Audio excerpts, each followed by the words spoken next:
Goeiedag, ek is meneer Benny Oukamp van die Hoër Landbouskool Oudtshoorn. Baie welkom by hierdie derde en laaste insetsel in ons tutorprogram oor dierevoeding. In hierdie video gaan ons bietjie praat oor verskillende tipes voer, spesifiek in die klassifikasie van ruwvoere en kragvoere. So 'n bietjie kyk na eienskappe en 'n paar vrae wat daarom gevra kan word. Ons gaan ook kyk na die balansering van voere as ons dit saamstel in 'n rantsoen. En ons gaan ook 'n bietjie praat oor voervloei en 'n voervloeiprogram. So jy kan sommer jou antwoordreeks handboek oopmaak op bladsy 25 en in die antwoordboekie op bladsy 10 kan jy saam met my deur hierdie vraag gaan. Hulle vra by vraag 38: die volgende voere en aanvullings is vir veeboere beskikbaar: geel mieliemeel, beenmeel, urium, lucern, kuilvoer, sout en vismeel. Dan vra hulle kies die geskikste voer of voeraanvulling uit die lys hierbo wat by elk van die volgende beskrywings pas. So wat hulle hier wil hê, so hulle gaan vir jou 'n beskrywing gee en jy moet dan 'n voer daarmee kan bypas. As jy so 'n vraag kry, moet jy sommer dadelik dink aan hierdie voorstelling waar ons dan voere klassifiseer tussen ruwvoere en kragvoere. So gaan sommer net so vinnig deur dit saam met jou en dan net 'n paar voorbeelde weer noem. As ons byvoorbeeld kyk na ruwvoere, ons het gesê as ons 'n voere kan ons klassifiseer as 'n ruwvoer of 'n kragvoer. 'n Ruwvoer sal tipies 'n hoë ruwveselpersentasie hê en dan nou spesifiek eintlik meer gevoer word vir byvoorbeeld herkouers. As ons ruwvoer verder klassifiseer, kan ons dit onderskei tussen droë ruwvoer en sappige ruwvoer. Droë ruwvoer sal dit soos byvoorbeeld 'n hooi wees en sappige ruwvoer sal iets soos 'n kuilvoer wees wat ons voer. Met ander woorde, hoë voginhoud. En ons kan nog steeds verder hierdie ruwvoere verder klassifiseer as koolhidraatryk of proteïenryk. Koolhidraatryke soorte sal iets wees soos byvoorbeeld haver wat gebaal word of haver pitbale of haver kuilvoer wat gemaak word, en proteïenryke soorte sal byvoorbeeld kuilvoer wees wat gemaak word van lucern of bale met lucern of lupine reste wat gebaal word ensovoorts. So dit sal hoog in ruwvesel wees en afhangend van die oorsprong sal dit dan geklassifiseer word as 'n koolhidraatryke of 'n proteïenryke soort. Kragvoere kan ons dan onderskei ook tussen koolhidraatryk en proteïenryk. Koolhidraatryke kragvoere sal van plantaardige oorsprong wees en dit sal tipies iets wees soos mieliemeel.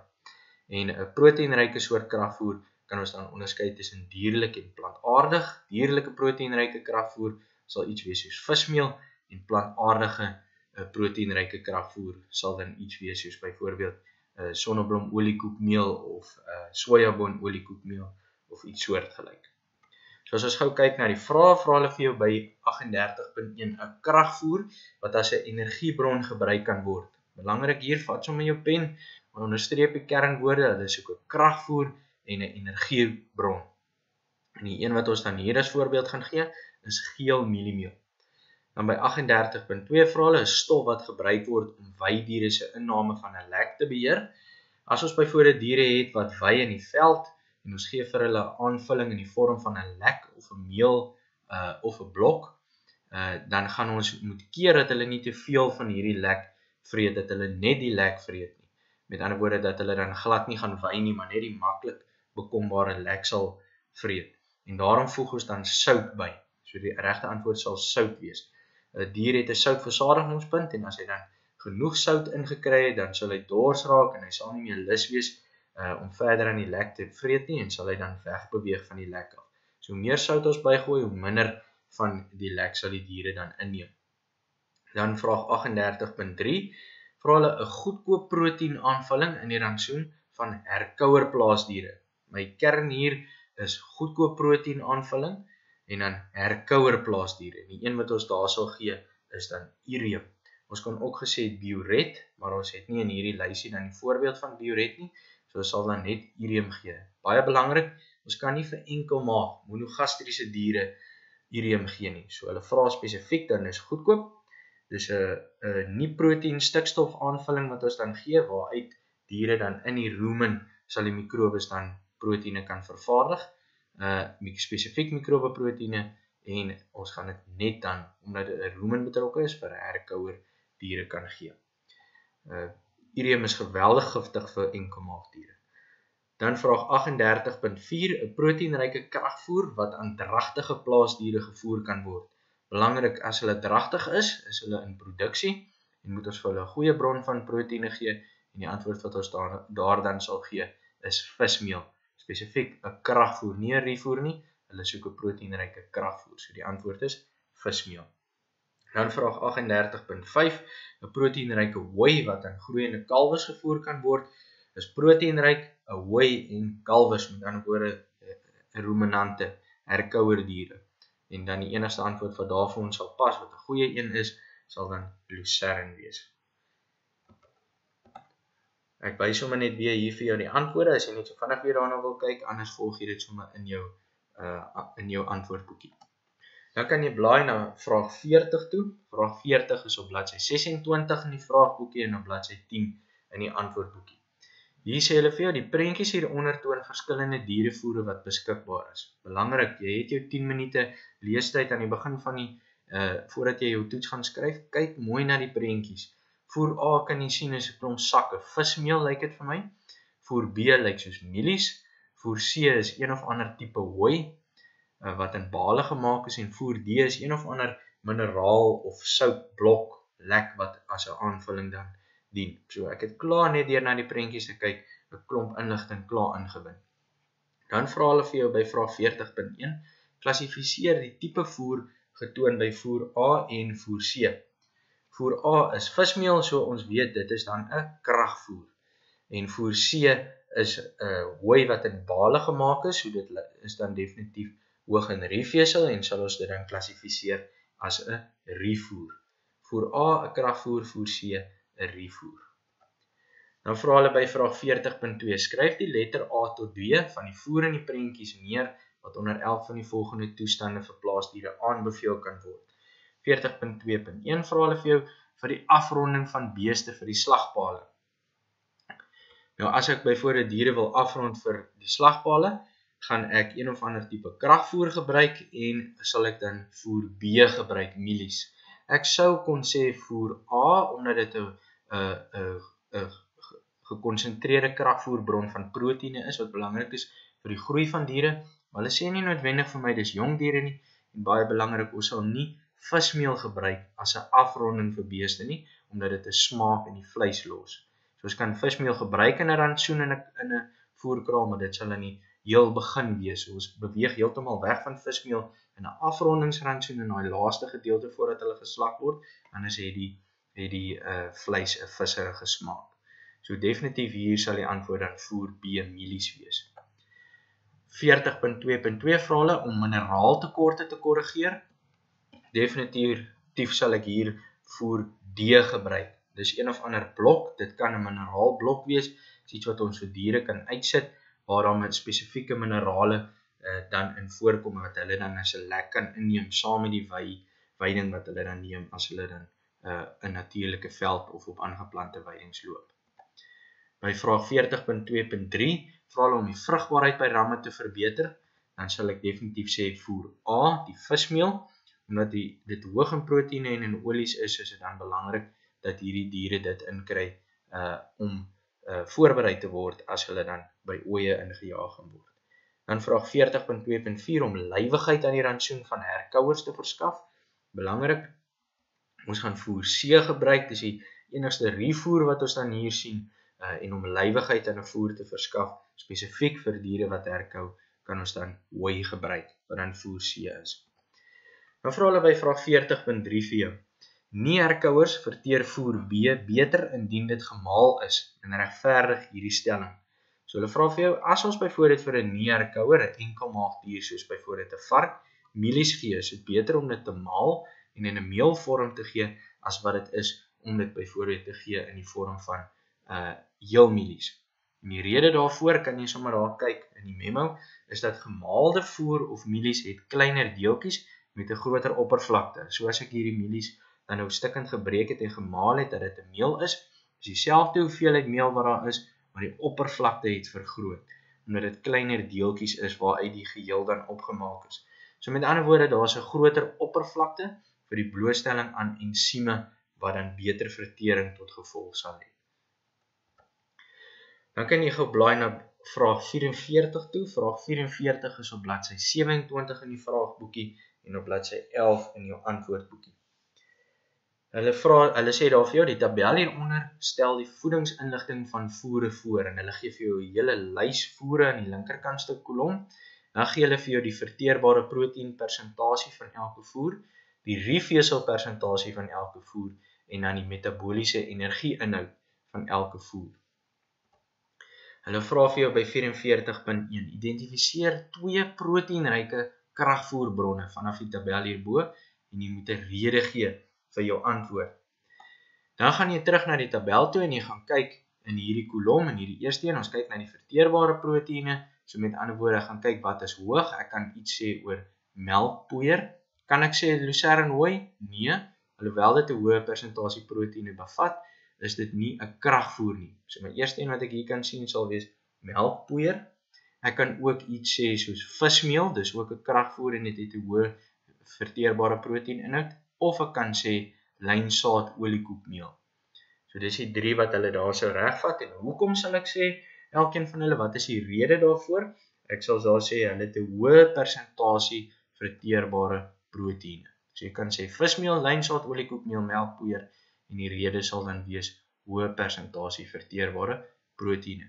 1 punt vir elke voorbeeld en 1 punt dan vir jou rede. Dan vraag 44.2, kies die voer vanuit die tabel wat die geskikste is vir gebruik in groeiende diere. En dan moet jy ook jou antwoord daar regverdig.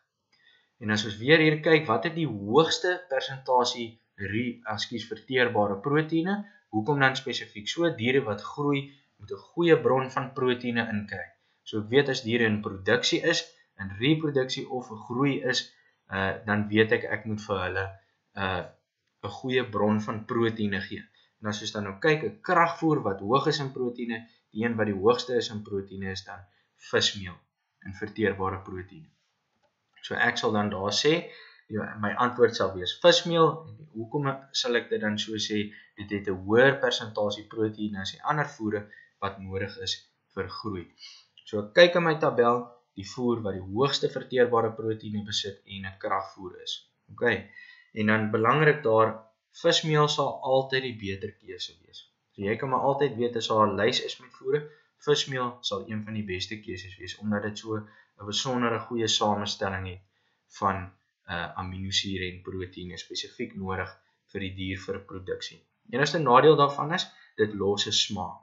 So ons moet dan net in gedagte hou as ons diere afrond, dat ons dan hulle nie vismeel sal voer nie.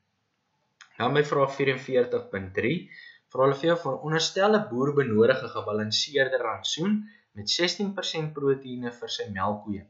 Die boer het mieliemeel en lynsaad oliekoekmeel beskikbaar.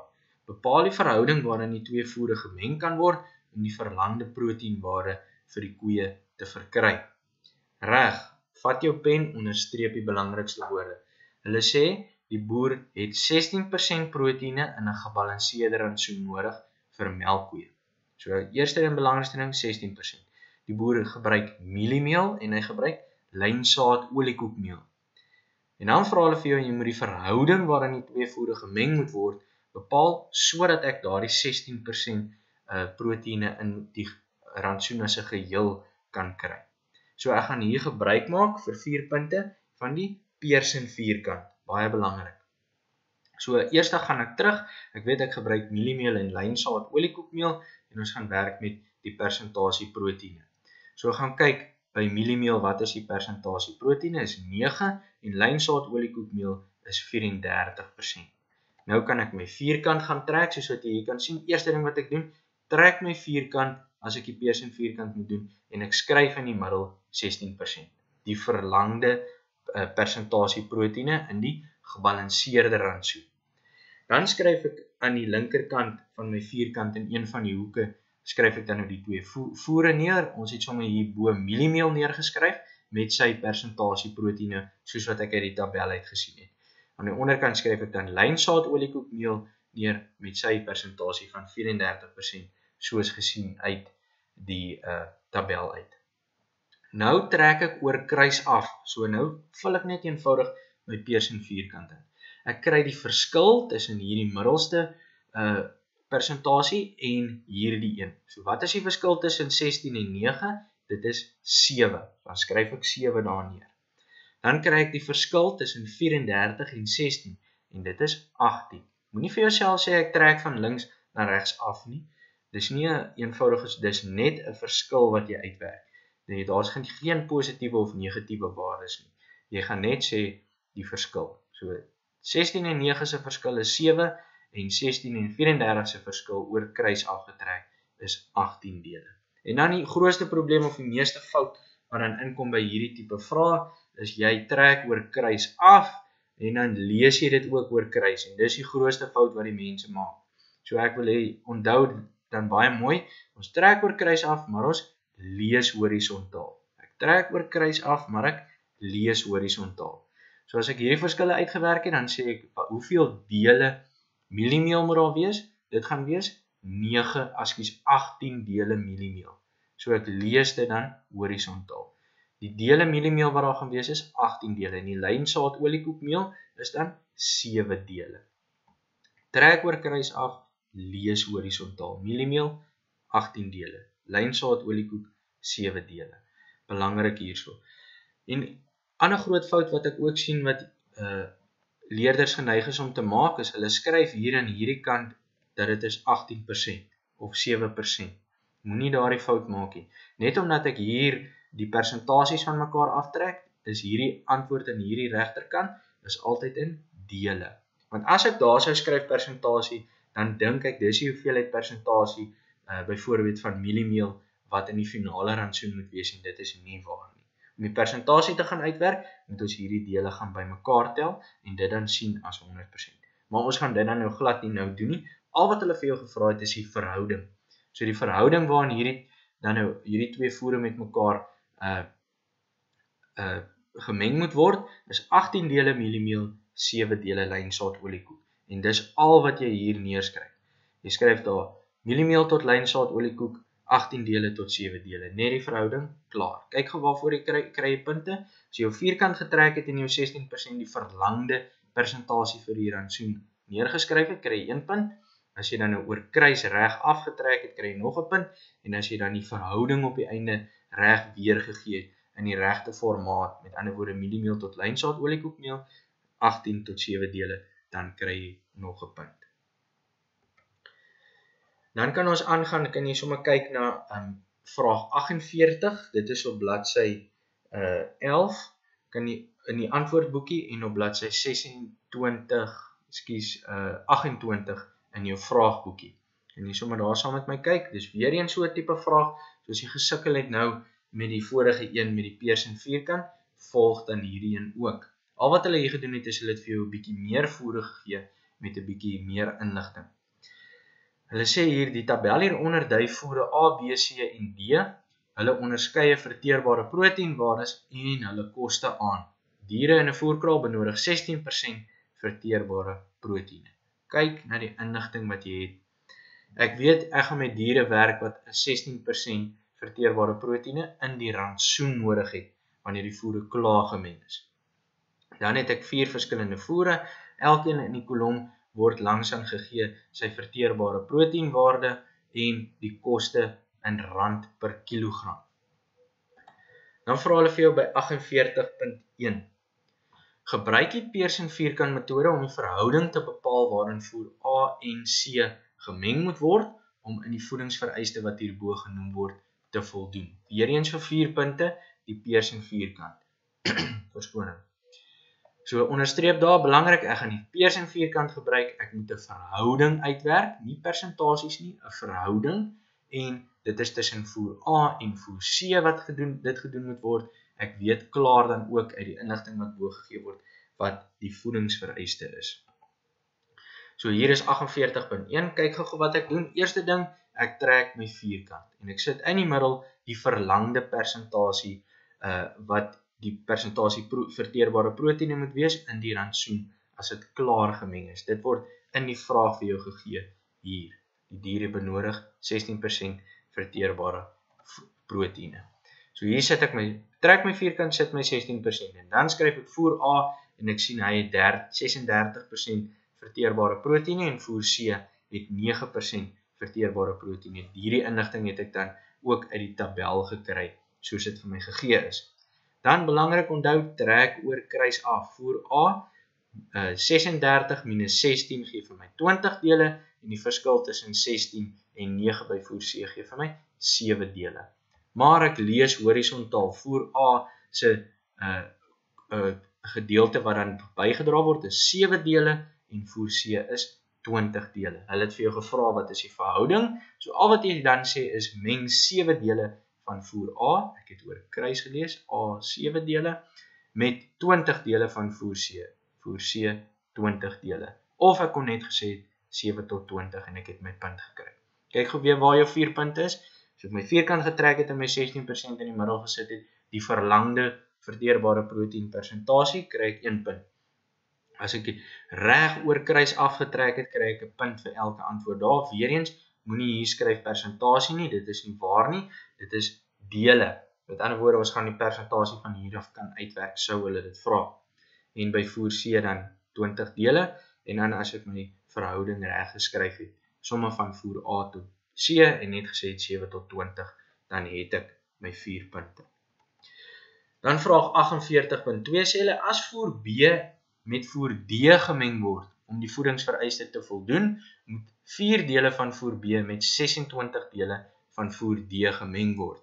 Hulle gee hierdie inligting vir jou, so hulle het klaar die Pearson vierkant getrek, en dit gaan uitwerk, en hulle sê vir jou die verhouding van B tot D is 4 tot 26. Dan vra hulle vir jou, gebruik die data hierbo om die koste per eenheid van die volgende mengsels te bereken. As hulle vir jou vra 'n koste per eenheid, gaan jy gewoonlik hierdie vraag doen per kilogram. Jy kan dit per ton ook doen, dit maak nie saak nie, solank albei dieselfde uitgewerk word. En omdat ons weet, by 48.2.1 het ons klaar uitgewerk voer A en voer C, in watter dele hulle gemeng word, is dit 'n eenvoudige som.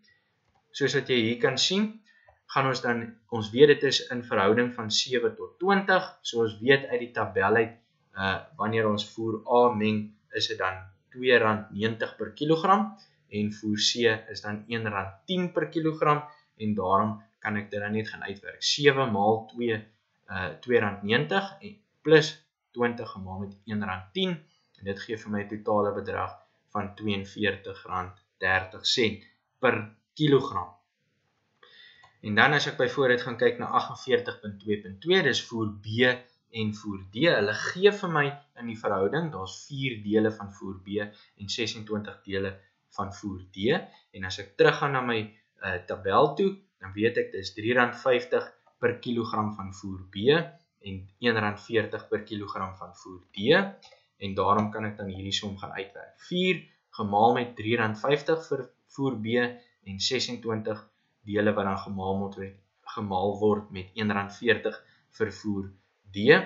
Tel ek net by mekaar en ek sien per kilogram mengsel van die twee voere gaan dit my R50.40 kos per kilogram, soos ek dit klaar gemeng het.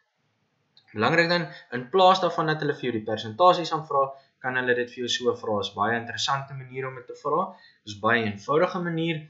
Jy kan net werk met die inligting wat jy het. So ek kan nie nou gaan uitwerk hoeveel dit gaan kos om nog meer voer by mekaar te meng, of wat ook al die geval mag wees. Jy werk dit sommer net per kilogram uit, want dis die inligting wat vir jou gegee word. Kyk na die inligting wat gegee word vir jou en beantwoord die vraag dan daarvolgens. Die laaste vraag wat hulle dan vra is 48.3, is 'n boer moet kies tussen die mengsel van voer A en voer C en die van voer B en voer D. Dan vra hulle, beveel die goedkoopste mengsel aan en gee 'n rede vir jou antwoord. So wat vra hulle vir jou? Die boer het nou hierdie twee bewerkings gedoen, en hulle vra vir jou, as hy nou die goedkoopste opsie wil kies, watter voere sal hy met mekaar meng? En dit is baie eenvoudig. Ons weet dat ons het uitgewerk voer A en voer C se mengsel van per kilogram, as ons hulle by mekaar kombineer om die verlangde 16% verteerbare proteïene te kry, kos R42.30 per kilogram. En as ons dan voer B en D gekyk het by die vorige vraag 48.2, dan het ons uitgewerk, hy kos R50.40 per kilogram van die gemengsel. So my antwoord is dan, ek kies die mengsel van voer A en voer C, met ander woorde rantsoen AC.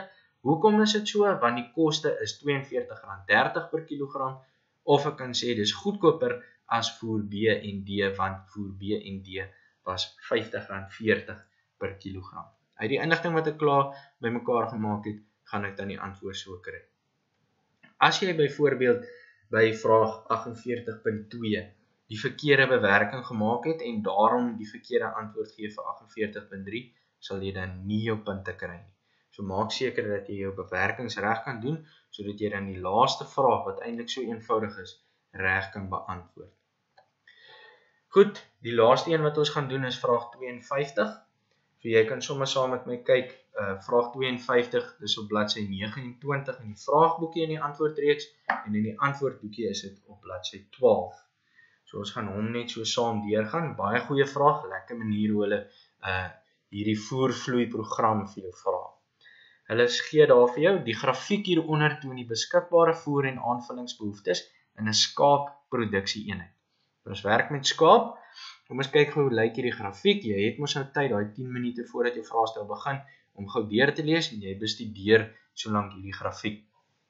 Hier wys hulle vir jou, daar is veldvoer. Dit beteken dat hierdie diere vir 'n sekere tyd van die jaar op veld loop. Dan word hulle haver gegee as 'n aanvulling. Hier kan ons sien, hierdie kleur verteenwoordig die haver vir 'n groot gedeelte van die jaar. Saam met die veld word daar ook 'n haver aanvulling gegee. Dan word daar vir 'n korter tyd van die jaar 'n mineraal lek gegee. Soos wat ons hier kan sien, dit lyk vir my in 'n gedeelte waar daar minder veldvoer gevoer word daar meer 'n mineraal lek gegee. En dan heel laastens daar vir 2 maande word daar dan kragvoer gegee as 'n aanvulling vir hierdie diere. Reg, kom ons gaan kyk wat vra hulle vir ons. Hulle vra by 52.1, identifiseer die maande waar tydens daar voldoende veldvoer was. As ons praat van voldoende veldvoer, beteken dit is die enigste voer wat die diere gevret het. Dit was voldoende, die veldvoer was voldoende om ten volle te wy vir die diere wat daar loop. En dan sien ek hier, die enigste tyd waar daar net veldvoer gevoer is, in ander woorde, dit was die enigste voer wat hulle nodig gehad het om te oorleef, is dan Desember en Januarie. Nou vra hulle vir jou, gee 'n rede vir die antwoord op vraag 52.1 deur na die grafiek hierbo te verwys. Hoekom het ons dan gesê Desember en Januarie is die 2 maande wat die veldvoer voldoende was, want daar was geen aanvullings gewees nie. Of jy kon gesê die diere het net veldvoer gevreet. Kyk gou hierso. Geen aanvullings tydens hierdie 2 maande nie, of slegs veldweiding is in hierdie 2 maande gebruik. Ek kry baie dat manne dan daar vir 'n ou sal antwoord, want dit het in daardie 2 maande die meeste gereën, of dit is 'n somerreënval area, want dit is wanneer hulle die meeste veldvoer gehad het. Dis nie verkeerd nie, maar dis nie wat gevra word nie. Hulle vra gee rede vir die antwoord op vraag 52.1 deur na die grafiek te verwys. Hulle vra nie net 'n algemene rede nie, hulle vra deur na die grafiek spesifiek te verwys. So al wat ek dan daar sal sê is, geen aanvullings is gegee nie, of slegs veldweiding is gebruik in daardie 2 maande. Dan vraag 52.3, hulle sê, gee 'n rede waarom kragvoer in Oktober en November gegee is.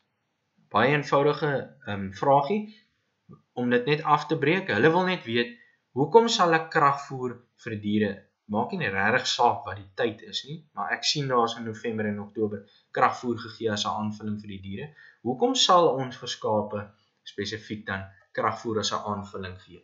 Dan kon jy daarso sê, diere word voorberei of afgerond of vet gemaak vir die mark, want in Desember is die pryse redelik hoog en daar is 'n groot aanvraag na vleis, spesifiek skaapvleis, en daarom kan ons sê hulle word voorberei, die diere word gereed gemaak om te paar, dit is vir die lamseisoen of om voorberei te word vir diere wat gaan lam, of ons kon gesê het net eenvoudig, daar's onvoldoende veldweiding gewees. So enige van daardie redes, hoekom sal ek kragvoer gee vir skape? Dis eenvoudig soos dit, jy kon enigiets eintlik daar gesê wat daarmee dan te doen het. Hierdie 4 punte is die beste opsies. Vraag 52.4 vra hulle veronderstel dat die veld soos hierbo genoem in Januarie 3.4 ton voer verskaf het. Dan vra hulle vir jou eerstens, bereken in kilogram die hoeveelheid voer wat in Januarie deur die veld verskaf is. Ek weet daar's 3.4 ton verskaf.